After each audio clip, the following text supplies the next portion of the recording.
Hello, tech fans, and welcome into episode 123 of the Tech Sideline Podcast, originating from TSL's high-tech studios in the Virginia Tech Corporate Research Center. We've got a great show planned. There's been a little bit going on, and it's been a while since we did a show, so really looking forward to this one.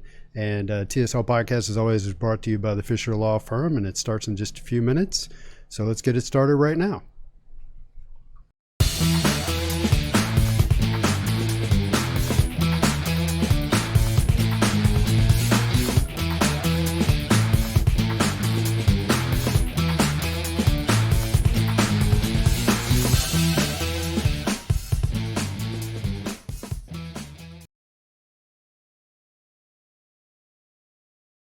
Archived on YouTube or on Apple Podcasts and SoundCloud.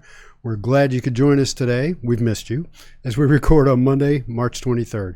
I'm Will Stewart, General Manager of TSL. Our regular host, Evan Hughes, cannot be here today. We'll get to that in a second. And let's see, we have a lot to discuss as we haven't done a show in 3 weeks. It's been 3 weeks since we did our last podcast. We'll be discussing the impact of the coronavirus on sports, Virginia Tech, and more. Plus, we'll recap the VT men's basketball season and the impact of Landers Nolley transferring, leaving to the transfer portal.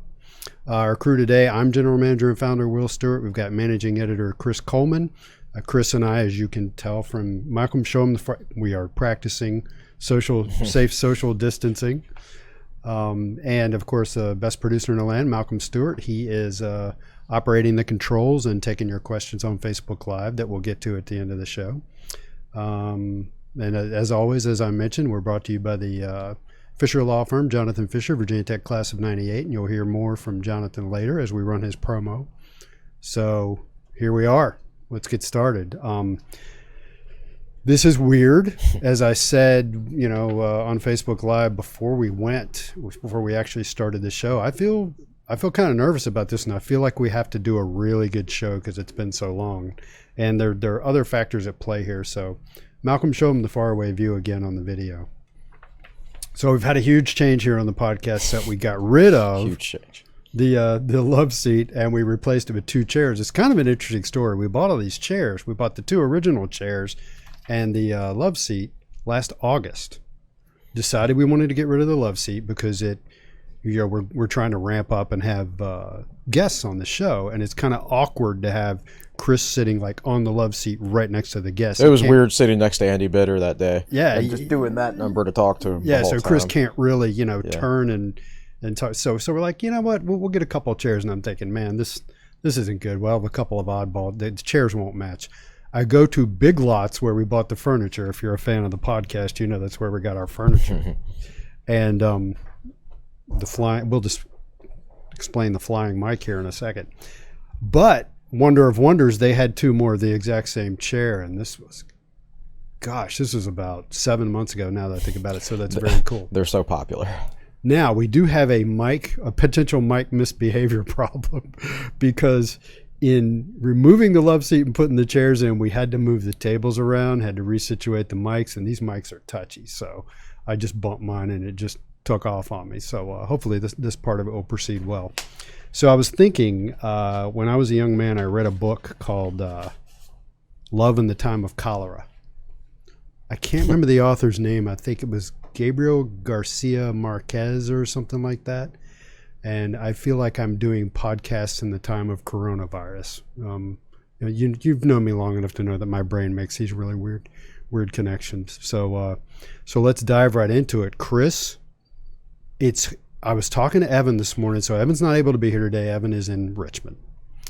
And we just think it's best that he not, travel back to this area. He's staying away for now. And he told me that he actually has a friend who is exhibiting symptoms of coronavirus. And this was a friend that he was around about 8 or 9 days ago. So we said, all right, you just stay in Richmond. We'll try to patch you in some way. We're not really set up to do that. We call ourselves a podcast. We're more like a TV show. Yeah. It's not on TV. And so we don't have the means or the methods at this point to patch people in remotely and stuff like that. So we're proceeding without Evan. But I was talking to him this morning, and naturally I lost my train of thought. Oh, one of the things we were saying was, it's hard to believe it's only really been about a week or a week and a half. It feels like longer to me. What does it feel like to you? It's kind of hard to say. Like, I don't do a whole lot. Yeah. Like, I go to the gym and I come to work. I actually had not gone out since early February. So, I live by myself. So, Right. in a way, I social distance anyway. Like, so it's not really hadn't been that big of a deal to me except for my gym closed. Right. But I did beat my personal trainer in the parking lot on Saturday and did an outdoor workout. So it's because it's a weird thing. You were telling me the other day you're still paying for your gym membership, paying for your personal training session. Well, yeah, I wasn't exactly clear how that worked. I think what they've done is they've shut off Anytime Fitness has shut off all clients' payments. Okay. So now that which also shuts out the personal trainers from getting paid. Yeah, because they get. Right. I've talked to them. If you pay a certain amount per session, I think they get half of it. They get a certain amount of it. So my personal trainer doesn't get paid unless he does a session with me. So by doing that session, now he can get paid. Right. Yeah. So you probably stayed like 6 feet away from each other at least, right? For the most part. Would you do? Flip tires and run up and down a hill? Didn't flip any tires. Did uphill lunges. Did some ab work. I pushed his Jeep Wrangler across the parking lot. Put it in neutral. Yeah. So, but it was a good workout. Now, as far as upper body goes, I have no idea what we'll be able to accomplish there. I'm gonna have to start doing some stuff at home. I was scouring my neighborhood for tree branches to do pull-ups. That were big enough to support me, but yet weren't also so rough they would tear up my hands even worse than they already are. I laugh, but I shouldn't laugh. I don't know. I'll freely admit that I really have no idea how to talk about this. From the standpoint that it's such a huge thing, and I'm not a smart enough guy, and I don't think about things on a big, huge level. I don't really know how to discuss this coronavirus as a whole. I've traveled more the last few years, and obviously I go to London a lot, and writing. I never really got the concept of like cities of 10 million or more people and people packed like sardines next to each other. But you ride the underground in London, and you ride that underground to the airport, and then you fly to Paris or Rome or wherever in a tin can with a bunch of people. And obviously, like this is not the bubonic plague or anything like that, but because of the mass transit, the easy travel we have today, it can spread very, very rapidly. Yeah. So it's something that spread quickly. Because of our ability to travel so quickly these days, I think. And I don't know if I'd have fully grasped that if I hadn't done a lot of traveling myself over the last few years. Yeah. I've got a script here from Evan. I don't know how much we're going to stick to it. Right. So let's talk first of all about what this is doing. I'll talk about our little portion of the world, about what this is doing to Tech Sideline. We're fortunate in that we can still do a lot of stuff remotely. It's not like we're a restaurant or a movie theater or something like that where you have to completely shut down. So what's happening with our business is that we have basically three sources of revenue. The first one and the biggest one is subscriptions, which account for about 2/3 of our revenue. And we're very fortunate from the standpoint we have a very loyal subscriber base. Our subscriptions auto bill. So that part of the business is doing fine. Now, granted, it's early. It's only been about a week or a week and a half where things have really kicked in. So that portion of our business is doing fine, and we encourage everybody to keep your subscriptions going.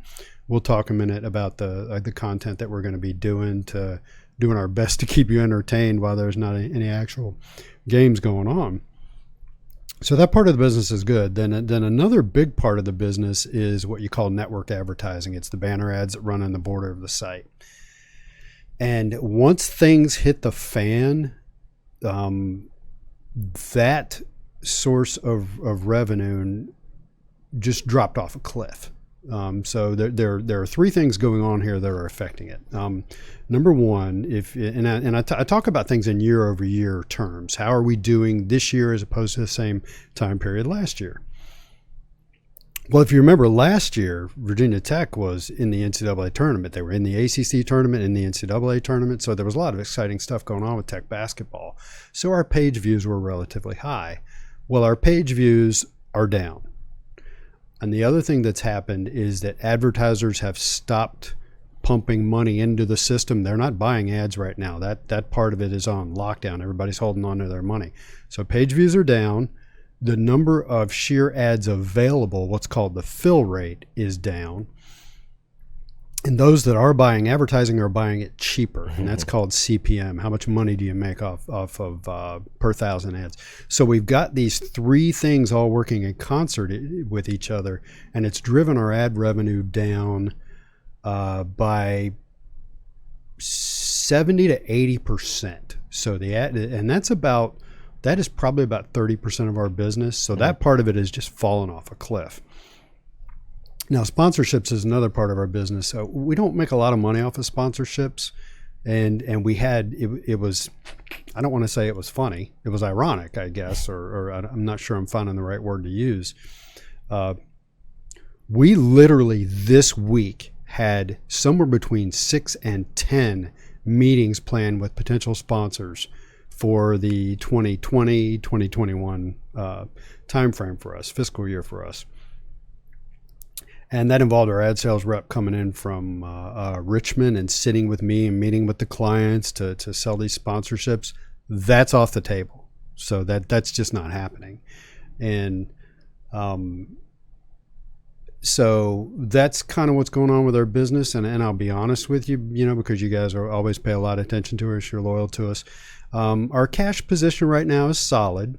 If this lasts 2 or 3 months, I think we'll come out the other end just fine, and if things get started back up again.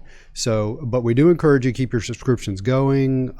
If you're on the fence, clearly I don't want you subscribing if you've lost your job and things like that. You have to make your own personal decisions. But we will be here. We will be doing as much content as we can. We invite you to come on the message boards and talk about things. So towards that end, tell us what you got going on content-wise, Mr. Managing Editor. We've actually got later this afternoon, a Catching Up with Jamon Gordon article coming. Jamon is a very popular former Virginia Tech basketball player. He really goes in depth about his relationship with Xavier and Dowdell, how they met when they were in high school. Cool. How they came to Virginia Tech together. How playing overseas really opened his eyes to a lot of things that he wouldn't have realized. So I think that's going to be really good. I think our 1995 series is going to, I should add that Corey Van Dyke got that Jamon Gordon interview. He's going to be doing some catching up with. Yeah, we've redeployed Corey Van Dyke since Corey isn't doing baseball right. There's no baseball to cover, so Corey, as you said, has been redeployed. So he's going to be doing more stuff like that for us. Like Where Are They Now? Where Are They Now? Because that kind of stuff's always been popular. It's not real easy to do. It's not easy. It's hard to get in touch with the former athletes. It's hard to get them to do interviews. Corey's good at that stuff, so he's going to be providing as many of those as we can. Yeah. And Jamon's a guy I've always wanted. I would love for Jamon to come in here one day after all this blows over. No doubt. We once upon a time, we had a document somewhere. I cannot find it.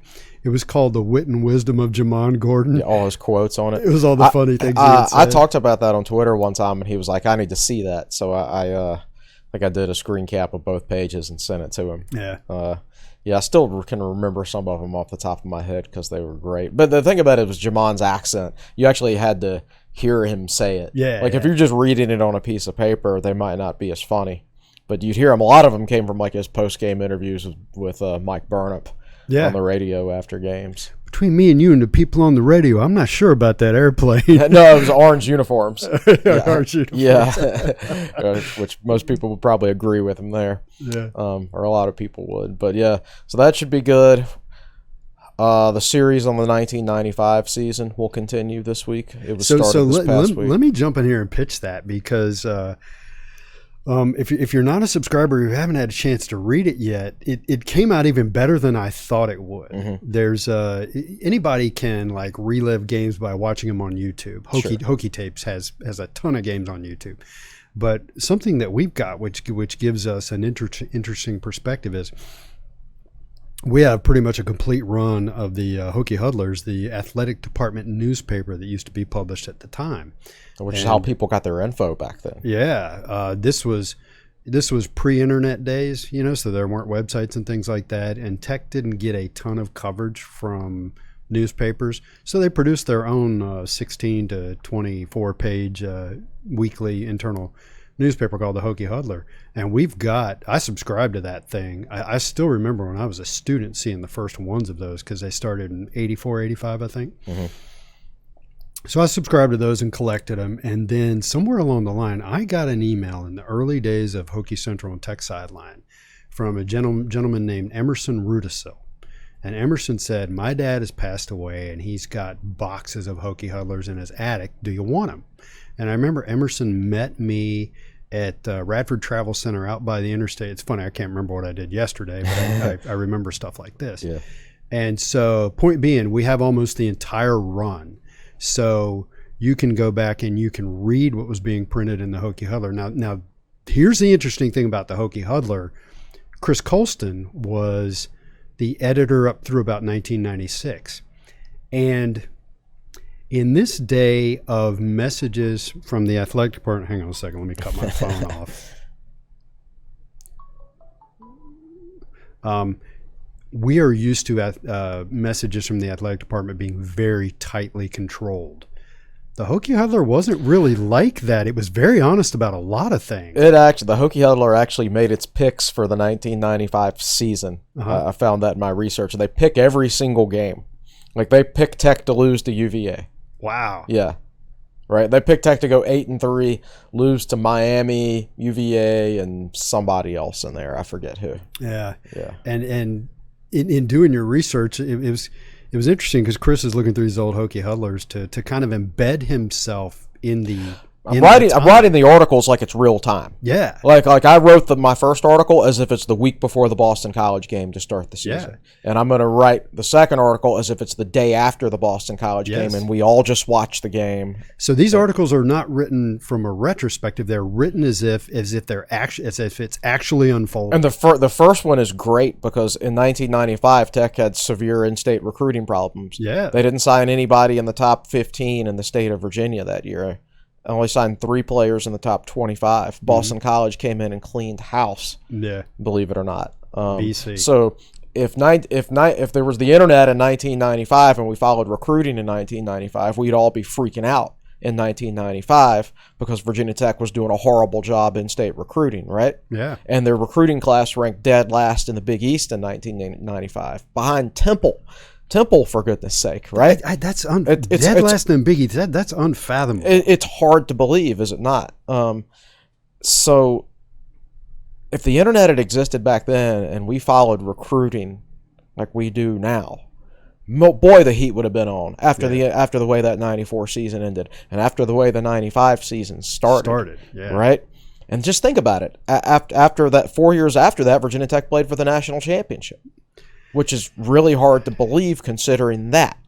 So what a train wreck recruiting was in 1995, and yet 4 years later they played for the national championship. And so, it's really hard to believe, but we're getting ahead of ourselves a little bit here. But we are writing about it as if it's going on right now. So the first article was all about, I'm really glad the season started because it was a pretty bad offseason. We changed both coordinators.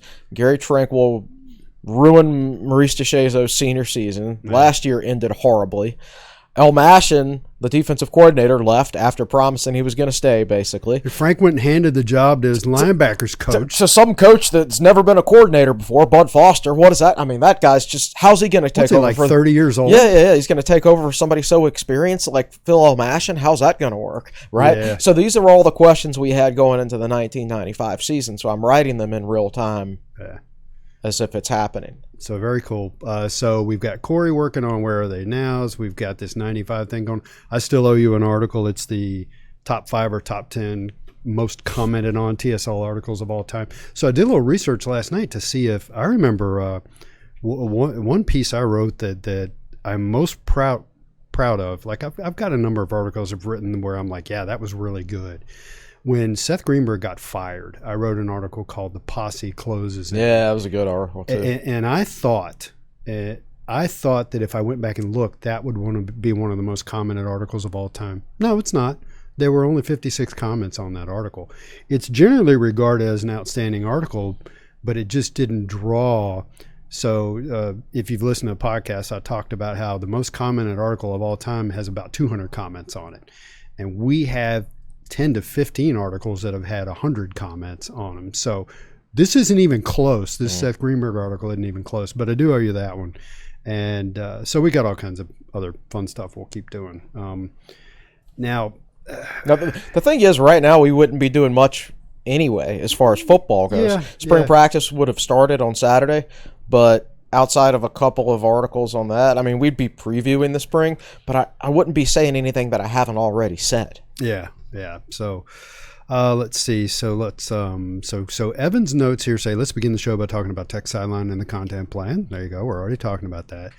Despite the show, I think he means despite the shutdown, what awesome content can subscribers continue to see from us? We've talked about that. And then he typed up a question. He said, Will, just how eye-opening has the last week been for you from a sports perspective and a life perspective?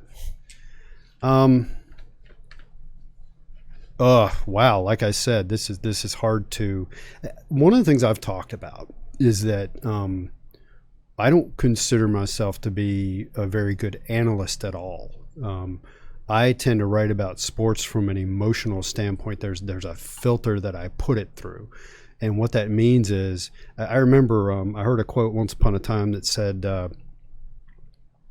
when you're gone, people won't remember what you did and what you said. They'll remember how you made them feel. And I kind of look at sports through that lens. I often forget the details, but I remember how I feel about things. And why am I talking about this? How is this relevant? I've been unusually tired the last week. And I'll admit that I haven't even been following, like my wife has been following this coronavirus stuff closely. I kind of count on her to let me know the big stuff that's going on. I can't look at it that much. I've been not wanting to get out of bed. I've been tired, I'm not super worried about the business.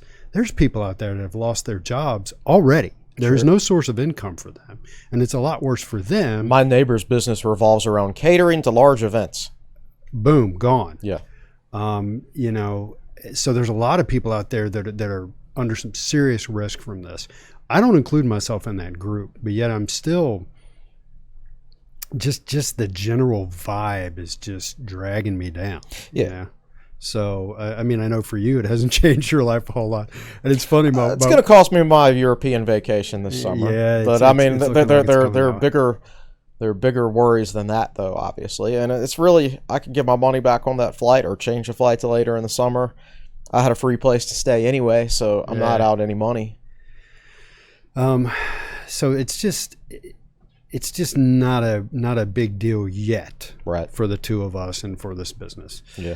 But you got to talk about all spring sports at Tech had been canceled, and Virginia Tech has the deadline for donating to the Hokie Club and for buying season tickets was March 31st. That's been pushed back to April 30th, and in talking to, I had a conversation with Brad Worthman the other day. Brad is in addition to the many hats Brad wears, he's the acting head of the Hokie Club. And Brad was saying, and I think they did a good job of this in the press release. He said, what we need to get out to people is that in a perfect world, we would push it even further out beyond April 30th to further out than that. But once people make their decisions to donate and buy season tickets, there's a lot that has to happen over in the athletic department that literally takes months. All the sorting through everything and doing the seating process, getting the tickets printed up and getting them out. He said things to me, like a couple of interesting things he said were, the cool booklets they've been doing for season tickets lately. If you get season tickets, they come in this package, and I haven't seen one. My buddies have seen one because they buy the season tickets that I'm in their group. He said, that's out the window. We're just going to print the tickets. And he said, oh, by the way, everybody else is compressing their schedule. So if football season happens, and you and I will talk about that in a second, if football season happens, everybody else is going to be getting their tickets printed all in this compressed schedule. So they're facing a lot of challenges, and that's why they didn't push it out even further. Right. So that's going to have an effect on donations and season ticket sales. Yeah, I mean, I'm always a last-minute guy when it comes to ordering my season tickets. It's never a question of whether I'm going to order them. It's just whether I do it on March 23rd or March 30th, right? Just whenever I sit down and think about it. And that's me filing my taxes. Yeah, same here with that, too. I think I've even done them both on the same day before. But I think, obviously, pushing that extension back is the right decision. Right now, I believe I mean, what if I assume there would be refunds for people if there's no football season? But at the same time, if there's no football season, then just like that, Virginia Tech's going to be $20 million in the red. Almost everybody's going to be in the red. Yeah. And there's not enough insurance in this world to cover all of that, right? So even these athletic departments that have huge revenue of over $200 million a year, even they run close to the margins. They have huge expenses, massive expenses. Yeah. The profit margin is not necessarily huge for a lot of these schools. And for Virginia Tech, it was actually non-existent for 2 years in a row, and now it's back on the profitable side, but by a razor-thin margin. Yeah. Athletic departments make huge amounts of revenue. They don't necessarily make huge amounts of profits. Yeah. And Virginia Tech would lose, $18 to $20 million in season ticket revenue if football season did not happen. And when you say something like that, I just see this white wall of dread in my mind. I don't know how to analyze that. I don't know what that means. I don't know what that means either. Like I said, I'm sure there's not enough insurance in the world to cover that. Would it pop the bubble, the sports bubble? And it's not just the ticket revenue. Would like ESPN even make their payments if there's no products to show? It would be. It's useless to try to answer the questions right now when we don't know what's going to happen. I can't even think of all the questions to ask, much less start answering any of them. Right, yeah, absolutely. Same here. You just got to let it play out. I want to change subject slightly here, but we're going to still talk about tickets. I think it's a waste of money for Virginia Tech to have season tickets printed out these days, like all those different tickets. I just joined the Tottenham Hotspur supporters group, right, because I was going to go to a game in May when I'm over there. And I just got tickets 8th row behind their bench for a game before all this went down. But anyway, what they do is they send supporters, if you join their supporters club, they send you a membership card.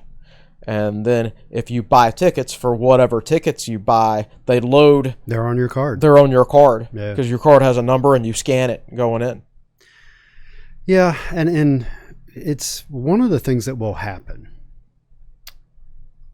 I think, out of all of this, is that necessity is the mother of invention. Yeah. And there will be changes. There will be things that occur that will never change back. Sure. And one of the things, and we talked about this on the message board one day, one of the things I'm worried about is that if there is no college football season next year, a segment of the fan base, I don't know how big that percentage is, but there is a portion of the fan base that will discover that they can do without college football, and they'll never come back. Right. And the story I told, that it's anecdotal, but it's the similar situation for me, was in 1994 when Major League Baseball went on strike. I believe it was 94 when they went on strike. Didn't even have a World Series. Yep. I wasn't a huge baseball fan, but I was a baseball fan. I followed it. And then when they struck and didn't have the World Series, and I want to be clear, my reaction wasn't, well, to heck with all you millionaires, I'm not watching your sport anymore. I literally didn't think about it. Right. I just never have been a fan since then. Right. I wasn't taking any moral high ground or anything. I just discovered I didn't need to pay Yeah, attention. yeah, it disappears. You don't have the option to view it anymore, so you find something else to do, and then when it comes back, you found you're found other things to do, right? Yeah, and so there's a lot of people, myself included. I started watching college football in the early to mid '90s. I had my college football. I had my Sega Genesis. I don't think we had internet in our house until 1999, so there wasn't a whole lot to do. I grew up on a 20-acre farm, right, where there's nobody around. I've seen it out in the country. Yeah, exactly. So there was college football, there was Sega Genesis, and that was pretty much it in like 1995 for me. So I got used to watching college football, but it's just a habit. It becomes a habit after a while. But then that habit gets taken away. And something else fills the void. Right. And and there's more things to do these days. It's harder to keep people's attention because there's so many entertainment options. And let's be honest, we are not stuffing a lot of new fans in the other end of the pipeline. Absolutely, that's correct. And there's been especially at price levels the way they are around college football these days. It's you can't buy in cheap. Yeah. Yep. If you want to get season tickets, you can't buy it. Yeah, and going back to that 1995 season, I remember my season tickets were $105. Virginia Tech charged for parking for the first time that year, $25 for the whole season. Now it's $25 a game. And the Hokie Huddlers explaining it like, I know there's going to be some upset fans out there that they have to pay $25 a season for parking, but here's what other teams are doing and how much money they're making off of it. And, so it was the same conversations being had back then. So here's what I would do if I was Virginia Tech, and I think you'll see this happen. The deadline for donations and tickets will come and go April 30th. Yeah. And people will donate what they donate and purchase the tickets they're going to purchase. And let's say the football season doesn't happen. If I was Virginia Tech, I would say, all right, everybody, you have your own decisions to make here. If you want to help us out and keep the operation going, then tell us that. I think the thing about a Hokie Club donation is it's donated and that's it. Yeah. You can't get that back. Right. But I think what they'll say to the fan base is you make your own personal decision. With regards to season tickets. Yeah, with regards to season tickets. If you want a refund on your season tickets, let us know, and we will get you that. Otherwise, we're $20 million in the red at least. We'd appreciate it if you not ask for your money back if you could possibly afford it. Mm-hmm. I think that's part of what you'll see happen because so much of college sports and success is philanthropy anyway. It's people donating money. Right. I don't know that there's a whole lot more I can say. I do think it appears that the government is gearing up to introduce a huge stimulus package, which is predicated on this passing over the course of the next 1 to 3 months. Right. Again, I haven't followed this stuff super close. So I think from a larger societal standpoint, the government's doing everything they can to get us through what they hope will be 3 months of bad times. Yeah, and it's one of those tough things to figure out. At what point does the cure become more costly than the disease itself, right? When is that point? And this is, as a message board poster I really like put it, this is not a popular opinion. But at some point, if this persists, society has to decide we can't go on living like this. Yeah. We need to reopen the restaurants. We need to reopen the theaters. We need to go back to doing business. Right. And you, the general population, now understand what you're dealing with. You take your own precautions. Right. And I was thinking about that this morning. My dad passed away last April. It's been almost a year ago, at the age of 89. Mm-hmm. And my dad, as most 89-year-olds, had some underlying health issues, heart issues, high blood pressure, that sort of thing. So if my dad was alive today, he would be at extremely high risk. Right. Let's say society did not shut down to the extent we're currently shut down. How I would have dealt with my dad was I would have said, Dad, you stay in your house, which he did a lot of anyway. My dad didn't go out a lot. Yeah. You know, he'd sit there and watch TV and do Sudoku and not go out. And I would say, you stay put till this blows over. Let me know what you need me to get. I will go get it. I will drop it off in your garage. You let it sit there a day before you go out and touch it, or longer. But I'm saying that if he were still alive, he would be at the at-risk portion of the population, and he would conduct himself accordingly, and I would help him. Right. And I wonder at what point do we decide as a society we can't go on like this, and it becomes a personal responsibility thing. And society adjusts itself, at least temporarily, until there's some sort of antidote or whatever. Society adjusts itself, as we've seen some places do already, where if you're a senior citizen, you shop at a certain time of day and everybody else stays home. Yeah. That helps to a certain extent, I guess. I'm not a doctor. And then this is easy for me to say. I'm not one of the healthcare professionals on the front lines of this stuff. Yeah. I understand it's a lot more complicated than I make it out to be, but these are things I think, and we're here to talk about it. So, right. So let's see. Evan wrote, have you ever seen a crazier 48 hours in sports than 2 weeks ago? No. With everything getting shut down, like one game even got shut down at halftime.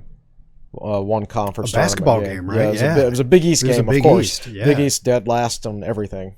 So in case you missed it, if you're not a Twitter person, and help me reconstruct this, Chris. So Virginia Tech played on a Tuesday, and I went to see it in Greensboro with a buddy of mine. That's right. And then did the ACC played games Wednesday? They did. They at least played the afternoon. I think they played the afternoon games and then canceled the night sessions. No, here's the way I think it played out. I think they played all of the games on Wednesday, and they were supposed to start at noon on Thursday.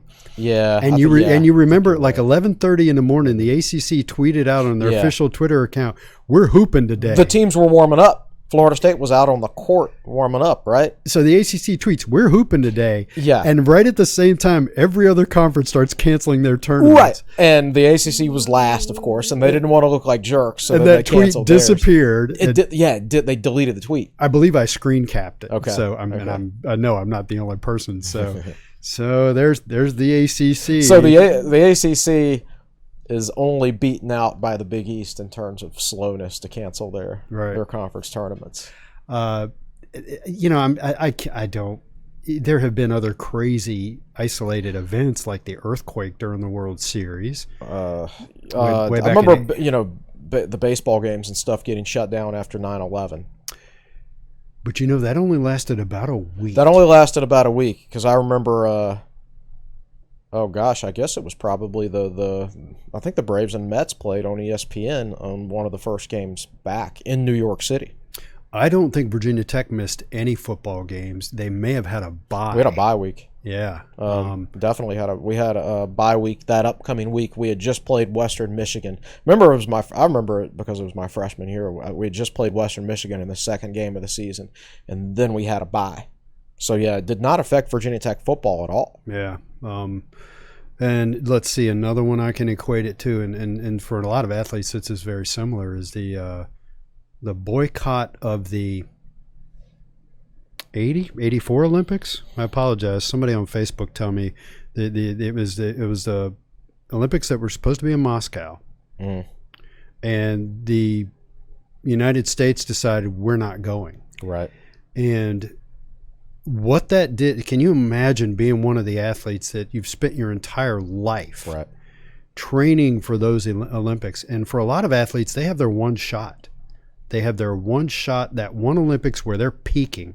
Maybe they've been to the previous one and they weren't quite ready yet. That's their window. That's their window. And maybe 4 years after that, they're past their Olympic prime.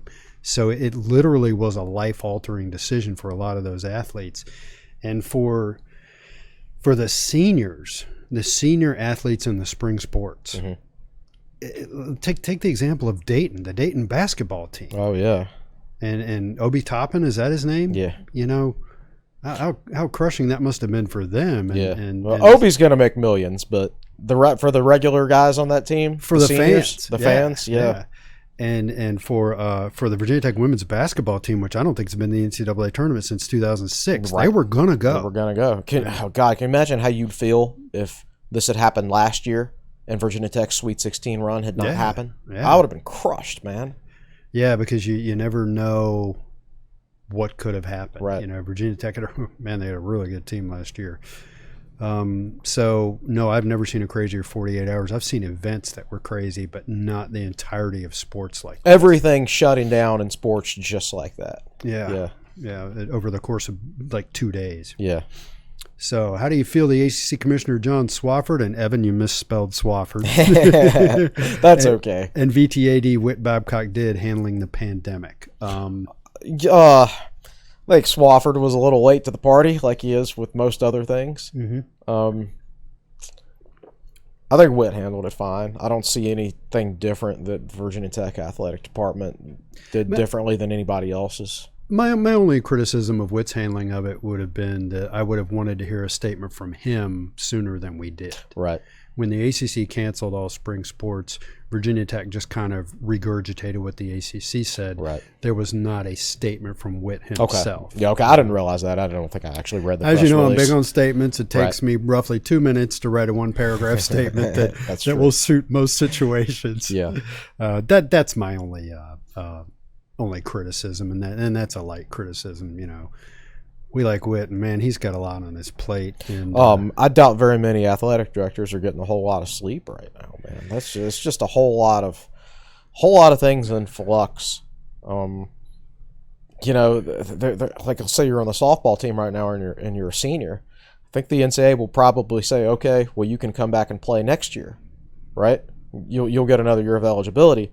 But what about the incoming freshmen? That means the NCAA has to allow teams to go over the scholarship limit for a year. Which increased the cost Which for increased athletic the cost of athletic departments. Yeah. And then what if football season doesn't get played, or it gets played in a limited capacity?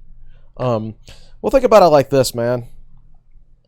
If I'm over 70 years old, I'm probably not coming to Tech games this year. Yeah, because I mean, why would you? That's. I mean, we don't know what the situation will be like then, relative to right now. If it's a seasonal type thing, then okay, fine. The September games, you'll be fine in Lane Stadium most likely. But once the weather turns, you gotta wonder. You gotta wonder. Yeah. So you just don't know what the money situation is going to be like next year, even if everything goes on as planned. Yeah, it's and like I said, I have a hard time grasping the entirety of it. Yeah, nobody can do that at this point. We've just got to let it play out and take it day by day, really. Now, I do know that what the country's going through and what athletic departments are going through, it's difficult to make the right decisions at every step along the way because this is unprecedented. Yeah. It's not unprecedented for every government, by the way. You're absolutely right. Apparently, South Korea has handled this sort of thing before. Right. And so their response to it was a response born of experience. Mm-hmm. And so the point I'm making is that this type of thing, as you go through it and then study it later, you learn how to handle it better. And something I don't want to get in any detail on, but I remember in reading about the April 16th shootings at Virginia Tech, what law enforcement departments learned from Columbine, and how the response at Virginia Tech differed due to the experience with mass shootings prior to Virginia Tech, and how it continues to evolve on an ongoing basis.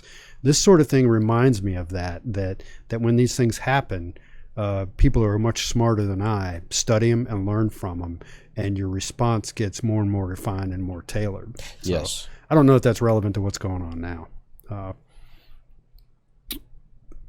All right, so let's transition to the sports. I'm already exhausted from talking about that stuff. Yeah. Malcolm, how far in are we? 45. Wow. So I don't know that we're going to be able to get through a lot of this other material. But we do definitely need to talk about Virginia Tech men's basketball. Mm-hmm. Tech was one of the few teams that did get to play out the entirety of their season.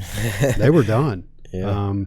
And there's a lot of schools for which that's not true. It'd be interesting to know what percentage of schools actually finished their season. 30%? Yeah, some of the conference tournaments end a week earlier. Well, the smaller schools, yeah. In the smaller conferences, they ended a week earlier. But in the Power Five, maybe 30% of the teams actually finished their seasons. 16-16, 7-13 in the ACC in year one of the Mike Young era. Evan says, how would you evaluate the job that Coach did in year one with the program. And we also want to offer condolences to Mike Young on the loss of his father. Yeah, for sure. About a week ago. At least his dad got to see him coach at Virginia Tech for a year. Yeah. So that's I got cool. a text from a friend of mine who grew up in Radford, and he was talking about Mike Young's dad, and Mike Young's dad was a principal, and this tells you how the roots my generation comes from. My buddy texted me and said, that man whipped my butt with a paddle a few times. That's funny. Yeah. Now, by the time you grew up, that era was over. Yeah. But the elementary school principal, middle school principal used to have the clearance to actually whip your butt with a paddle back in the day. So anyway, let's talk about basketball. I don't know that there's a whole lot new that we can say about it. Yeah. Remember we were saying back in January that we were going to have the same conversation for the rest of the year, most likely, and I think we pretty much have. Right. I think on the whole he did a good job. He took a team that, when he took over, had 4 scholarship players, and he found creative ways to get freshmen in who could compete at the ACC level by reclassifying. He had a team that majority of the minutes were played by freshmen. And even the returning guys, his system is so unique that even the returning guys like PJ Horn, Wabisa Beatty, they were more like graduate transfers coming in, learning a brand new system overnight. Yeah. So I thought he did a good job. With the caveat, of course, that the ACC was down, but I have no complaints about this season. I don't know that I've said this publicly. I think I was saving it for the end, but I thought. At what point did I think this? At the point at which Mike Young had 4 players, I thought, and probably afterwards even, I thought that a 4-win season in the ACC, 4-16, was my over/under. Sure. I thought they'd win 6 games max. Right. They won 7. They didn't win a lot more than 6, but I don't have any complaints about the way the season went. The one thing I thought was an area where I think other than just getting more players in and getting older and more experienced, I'm not sure about the coaching on inbounds plays and end-game situations. I think you just came from an era where we had the absolute best inbounds coach ever. Yeah. So I think it's. I will say the inbounds play. Gosh, what game was this? The last game of the season, right before halftime, when they got PJ Horn open. Yes. From that shot, that was really, really good. Yeah, the end game situation probably needs some work. Buzz was really, really good with his use of timeouts and everything like that, and Mike Young seems to be more of a let him play type. Yeah. Now, at the same time, he let him play against UNC, and they won the game, right? And the whole thing was, well, they didn't handle it. They didn't handle the let them play situation well against Syracuse. They're going to handle it better next time. And they did. They handled it better the next time against UNC. I think my only complaint was the Miami game. No, it was a Virginia game when he didn't call a timeout to make a defensive substitution to get Wabisa Beatty in for Jalen Cone at the end of the game when UVA made that last second shot. And you said he kind of contradicted himself in that he likes for his team to not call a timeout and play against the unset defense. Correct. The reason he doesn't call a timeout on offense is because he doesn't want to give the other team a chance to set their defense. So by not calling a timeout right there to set his own defense, he kind of contradicted himself a little bit to a certain extent. And we wound up with Jalen Cone on Kihei Clark, and it's probably not the best situation, but you got to give credit to Clark. It was a clutch shot. So you've got Joe Bamisil coming in, Darius Maddox. Who else? Is there anybody else in the recruiting class? Yes, and it's not. His name is not pronounced Ungessen.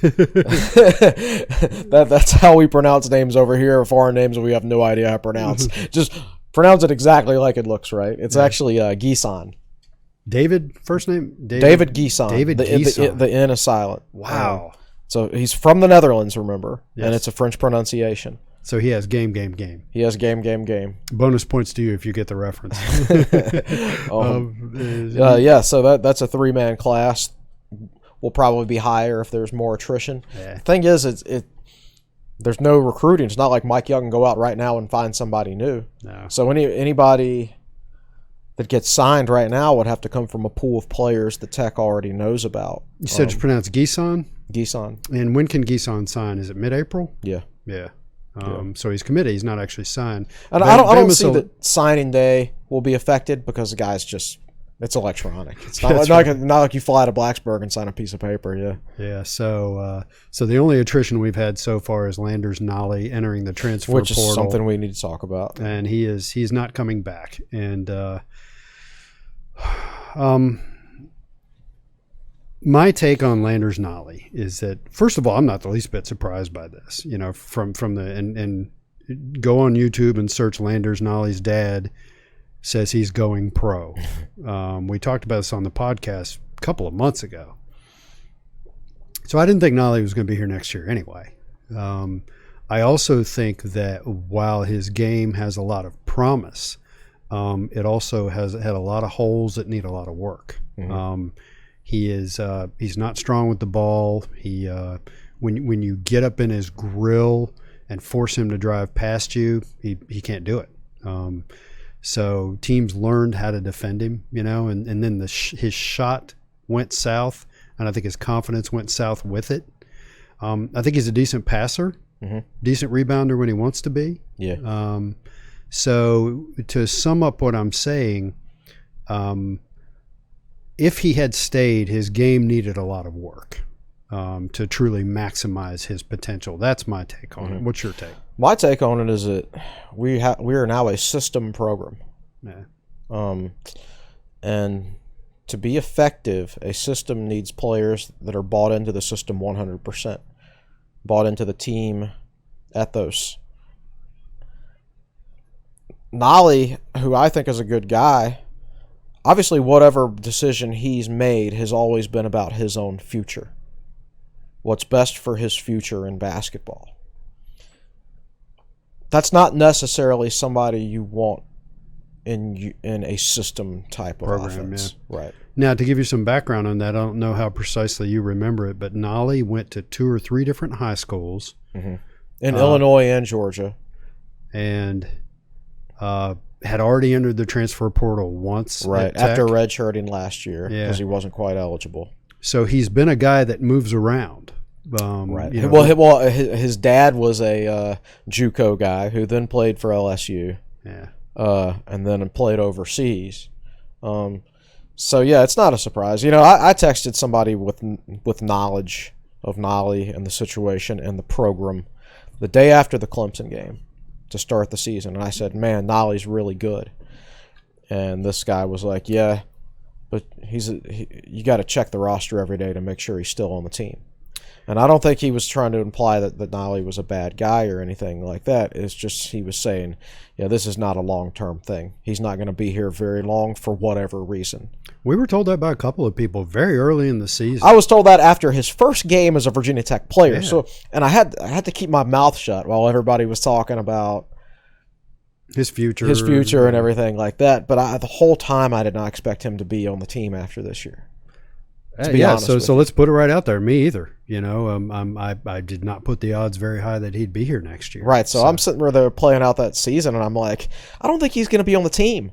And I'm thinking to myself, I want to win, but we're not going to make the NCAA tournament this year anyway. So can we just take Nolly out and put in Hunter Couture or Jalen Cone or whoever and play with the guys that are going to be here? And I'll say it again, I did not see any evidence that he became any sort of cancer or anything like that. No, nothing at all. Nothing like that at all. Some people complained about his shot selection, but I would not put him in the ball hog category. No. I wouldn't do that.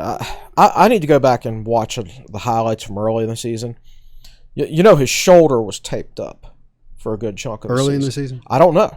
Okay. I know it was for a good chunk of ACC play because I remember a buddy of mine texted me one night and said, "What's up with Nolly's shoulder?" And I'm like, I don't know. I'd have to go back and look and see if it was like that earlier in the year, and I never did. But if he had that tape on his shoulder early in the season, then, you know, no excuses. Teams just figured him out and he got worse or whatever. Yeah. But if that tape wasn't on there early in the season, and it was later in the season, then there's a possibility he injured his shooting shoulder at some point during the course of the season, and that affected things. And Virginia Tech, they just never talked about it. Yeah. So I think the future of the team, I still like where they're headed. I would like, and Mike Young would like, to have one or two more big guys. Yeah. But as we've joked about on the podcast before, Mike Young is meeting Virginia Tech's tradition of not having large numbers of big men head on.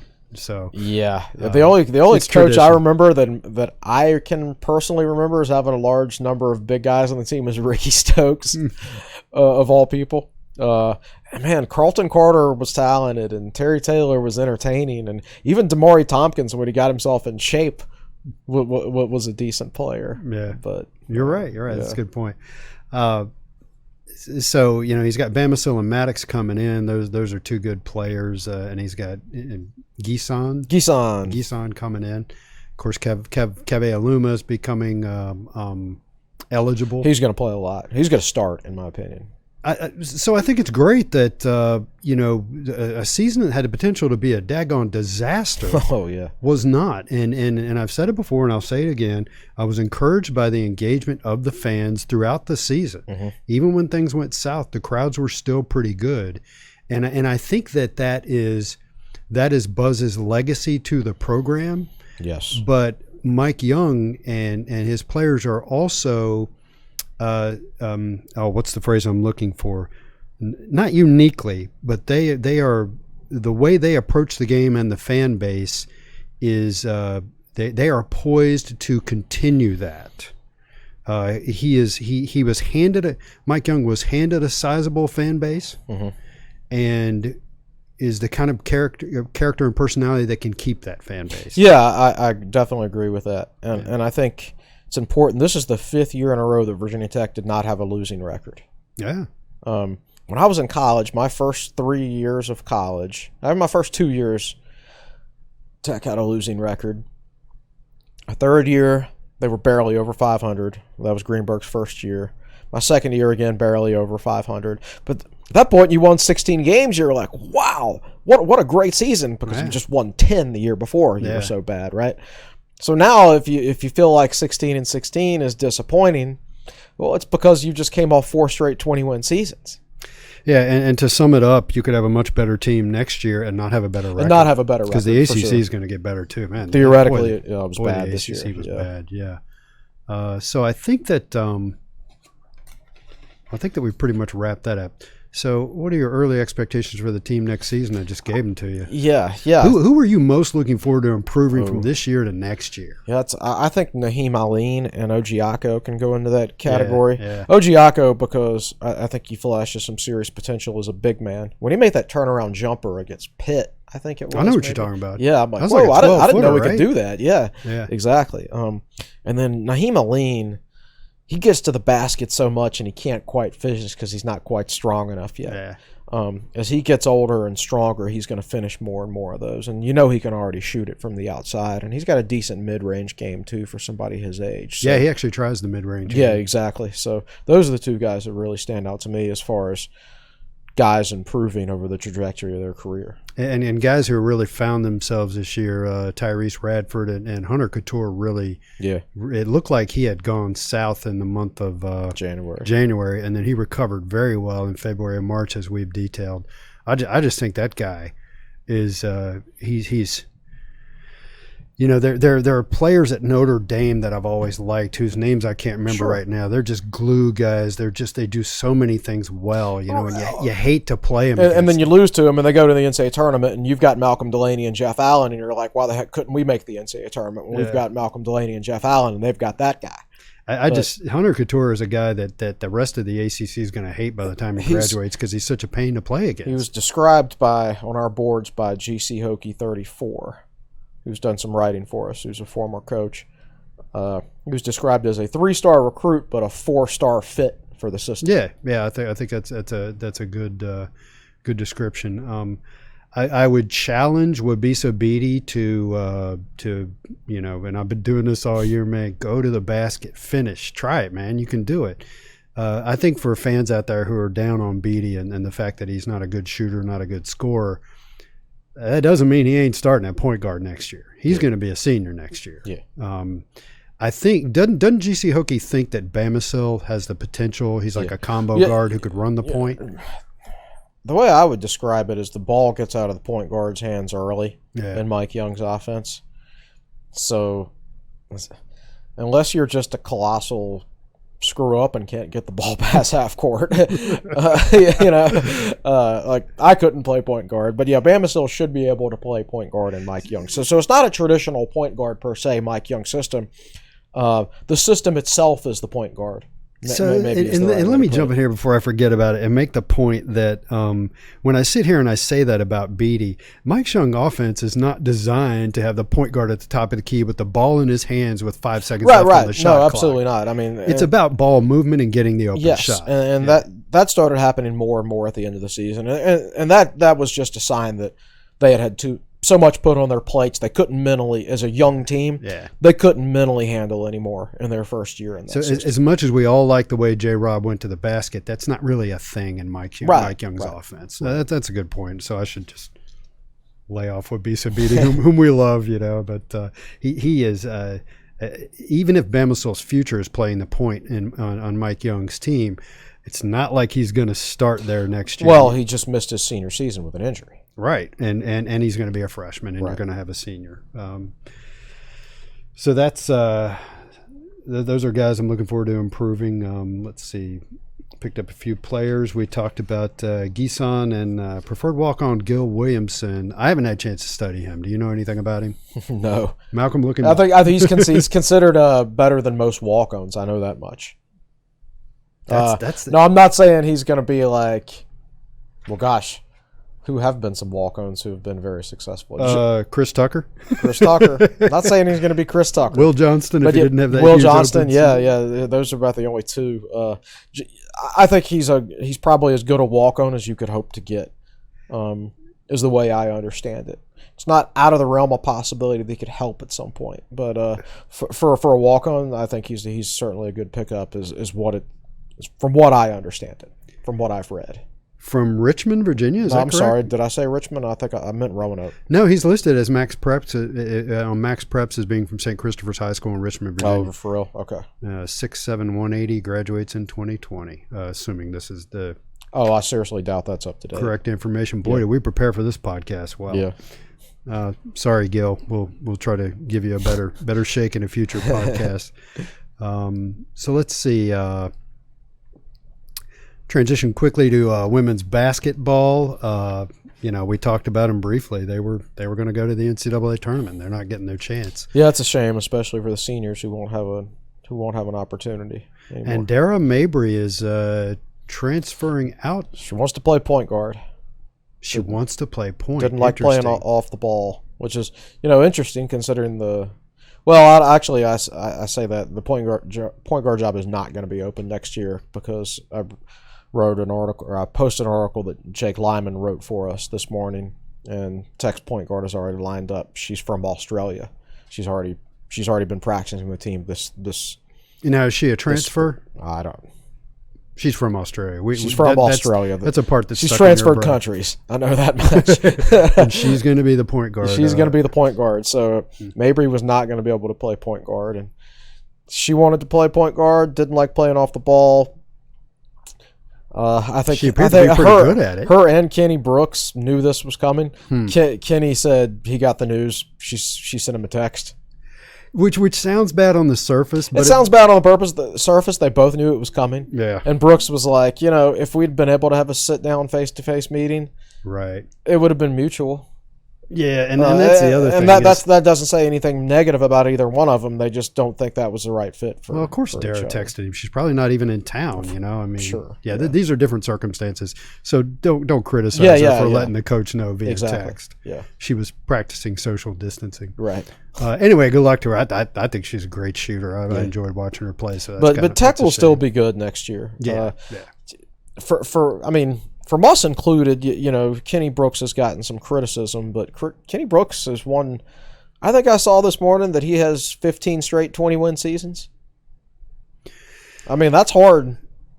Our position on Kenny has not been one of criticism. It's been one of we basically didn't cover the team this year. True. And that we should not have done that. We should have covered them closer. We should have appointed a student to cover them. and we did not, and we will fix that in future years because Elizabeth Kitley's really good. Yeah. So let's touch on football recruiting a little bit, which is dead. Not just for Virginia Tech, but for everybody. So probably the biggest thing that happened was, however he pronounces it, Travion Henderson, the upper 4-star, lower 5-star running back out of Hopewell. I view him as a 5. That's my personal. Is that the composite ranking? I'm not sure. Whatever. He's a 5-star. Yeah. I view him as a 5-star level guy. You know, there have been some really good backs coming out of the state of Virginia the last 4 or 5 years. First, you had the guy who went to Florida State, LeBourne, right? Yeah. Then you had Slade go to Penn State. Then you had Ford go to Penn State. And now you've got Henderson. I would rank Henderson either first or second. Him and LeBourne right at the top. Ford third. I was never a big fan of Slade as other people. Slade was in the transfer portal. He's in the transfer portal now. I'm not as big a fan as the kid from Richmond this past year who's going to Notre Dame either. Chris Tyree. Chris Tyree. Yeah. I don't think. I think he's a good player. I don't see top 3 in the state elite talent like some people do. Yeah. But Henderson definitely. Henderson, I do. Henderson, I think is. He's listed at 5'11", 195, but that dude's thighs are just they're huge, and he hasn't even hit a college weight room yet. He is a guy who I want to redshirt everybody. This guy wouldn't need to redshirt. Put that kid on the field. He's physically ready already. He could play for anybody right away, in my opinion. I think he's that good. Yeah, and I think. Virginia Tech's made a lot of headway with him. Oh, I think they've done a great job recruiting him. It's interesting that he named his top schools. Clemson's not in there. Alabama's not in there, so that makes you feel a lot better. Ohio State's in there, though. Yeah. And that's what top 25 national players do these days. They go to Ohio State. Yeah. They all go to the same schools these days. Yeah. Yep. And expecting Virginia Tech to break that trend – hardly anybody else breaks that trend. Yeah. You know, nobody breaks that trend. So I don't see it happening. I think Tech will probably finish second, but at the same time, if he's going to go to anywhere that's not an established power, I think it will be Tech. Yeah, I'd agree with that. And it's I think Tech did a good job getting him before things went on lockdown, getting him on campus, and he was. I think he was the only visitor. He was the only visitor. He got the red carpet. He got the red carpet treatment. Yeah. And I think when you dial back recruiting, now Tech has offered 270 guys in this class, right? How many of those they're actually focusing on, I have no idea. But when you only recruit, when you don't focus on a large number of guys, it means you can give a little bit more personal attention to the guys you are focusing on. Yeah. So let's take a quick break and hear a word from our sponsor, Fisher Law Firm. And when we come back, we will take questions from Facebook Live.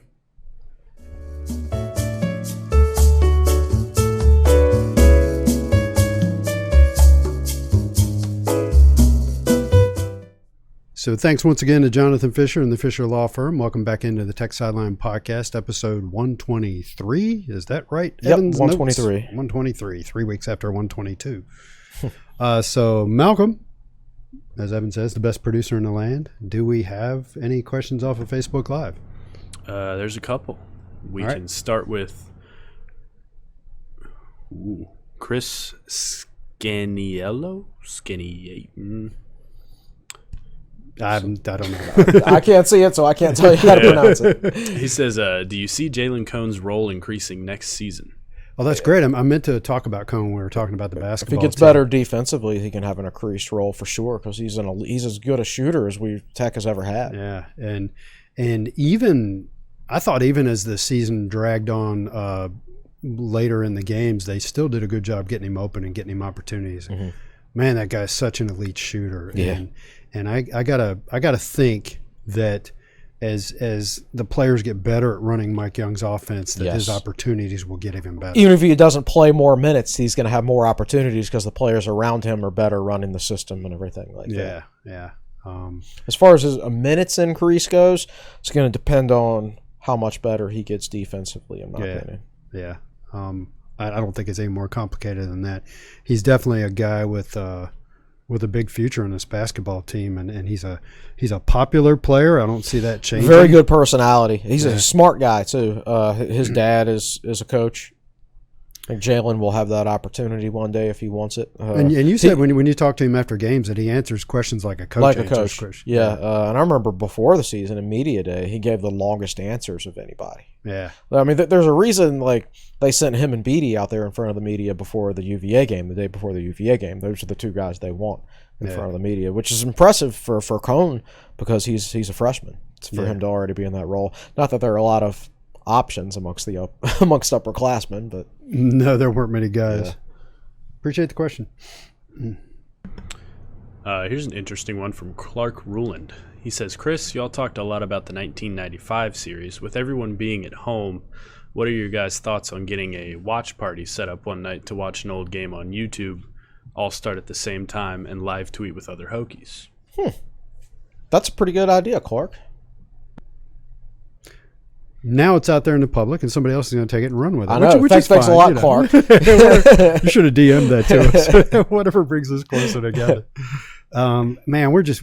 What can I say? We're open to any clever ideas you've got. And these are the things we should think about during the summer and stuff like that. Anyway, know, ideas like this. So Clark's really good at that sort of stuff. We need to. Everybody's doing brackets right now, which is a little. We can do a gnome bracket. It'd be one game. Championship game. Terror Gnome versus This Is Gnome. Took me a second to remember which was which. They look so much alike. Yeah. But yeah, I like that idea, Clark. We'll let that one ruminate. James Lawson asks, what is Tech's relationship with Zon Burden? Good question. I don't know. I know he was not brought back. He was let go after the season. He started a nonprofit out in the 757 right now, doing camps. Wow. Yeah. But I think he's still being paid by Tech for this year, so he's able to do that.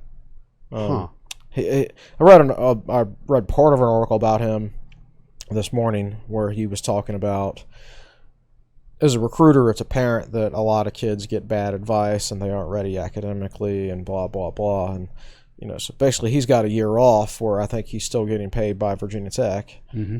And he's trying to help change that in his area.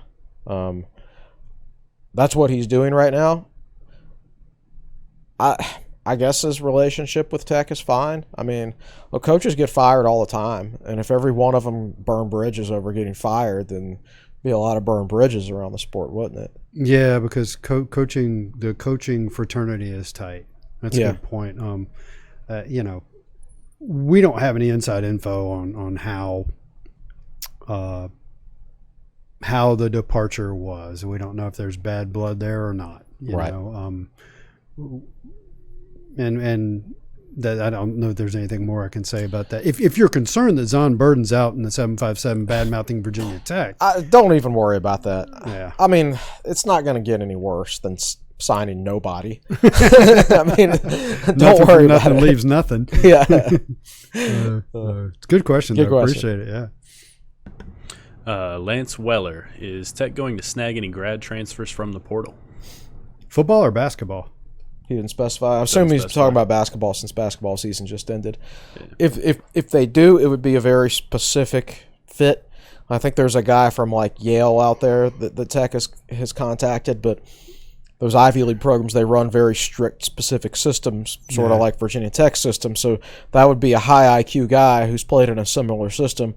He would be able to make the adjustment very quickly. Most grad transfers are not like that. You could expect most grad transfers to pick up the offense as quickly as like PJ Horn and Wabisa Beatty did. Yeah. So 1 year grad transfers are not good for this program. Maybe if you need a quick fix 1 year where you're gonna be really good. Right. Right. But no, when you're building a system program, don't take shortcuts. Be in it for the long haul. Tony Bennett did not make the NCAA tournament until his third year. He didn't make his second NCAA tournament until his fifth year. Yeah.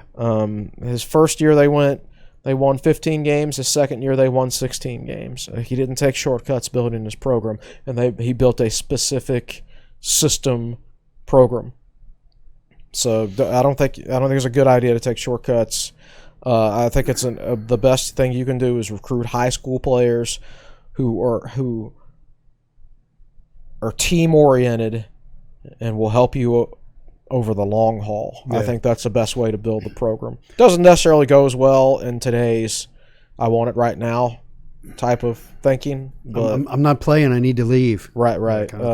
But if you get to know, if you sign the right types of players, it's not like UVA hasn't had transfers. Yeah, and they've had their own transfers come in as well.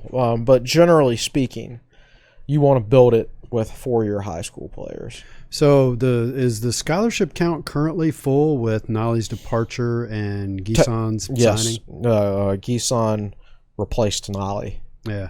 So, we don't like to talk. We don't like to speculate on possible departures, but there could be a couple of guys. Could be 1 to 2 more. Yeah. So it could be none.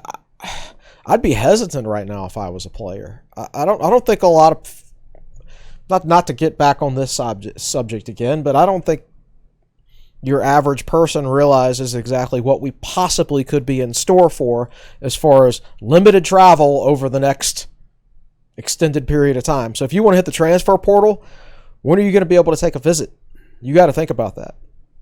Landers Nolly's getting contacted by all these schools, but when's he going to visit them? Yeah, and they're talking not anytime soon. That's a good point. Yeah, so I don't know if by the end of this year, I don't know if the transfer portal numbers will be any different than years past for basketball because of this situation, but it's possible, and it will be an interesting analysis. Or how many guys, they're just not able to take visits, and they don't want to wait much longer, and they just call back their old coach and say, "Hey, can you take me back?"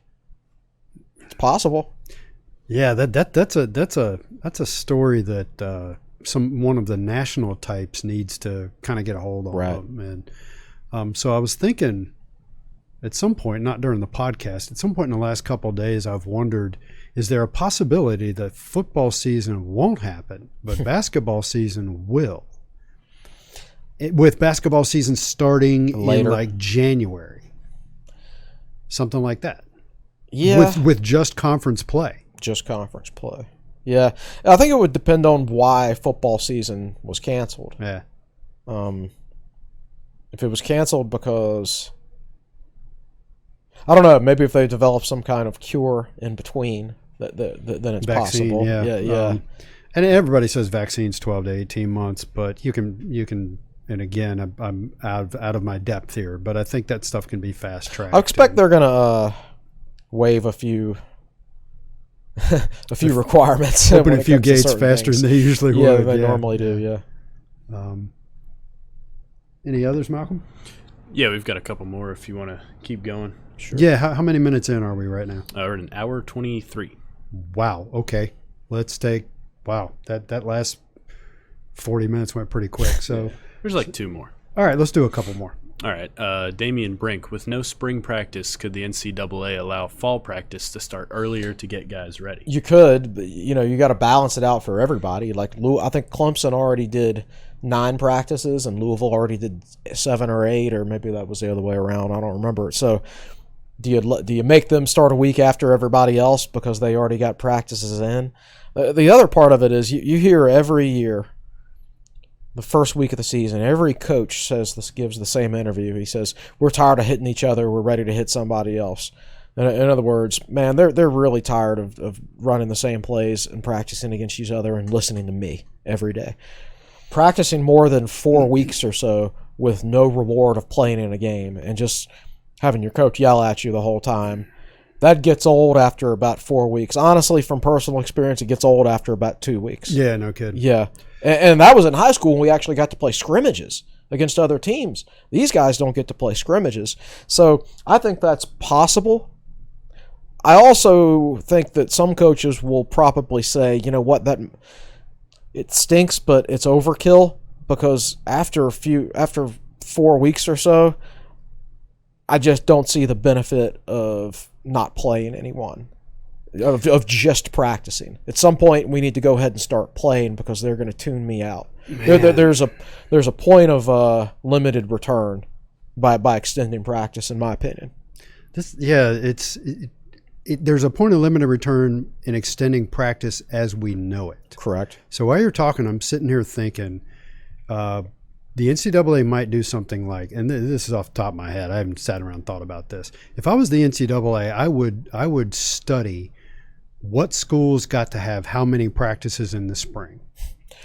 Clemson got more than anybody, as if they needed any more advantages. And did you say Louisville had some Clemson practice? and Louisville. So just, take an accounting of that, and then offer the schools that didn't get to practice at all the opportunity. You don't have to do it. The opportunity for some extra practice sessions at the beginning of fall ball. Mm-hmm. And I'm kind of with you. I don't see those practice sessions as being the normal practice sessions. Right. One of the big things that's being lost here, and you've talked about this in articles, is the winter strength and conditioning. Sure. The building of muscle.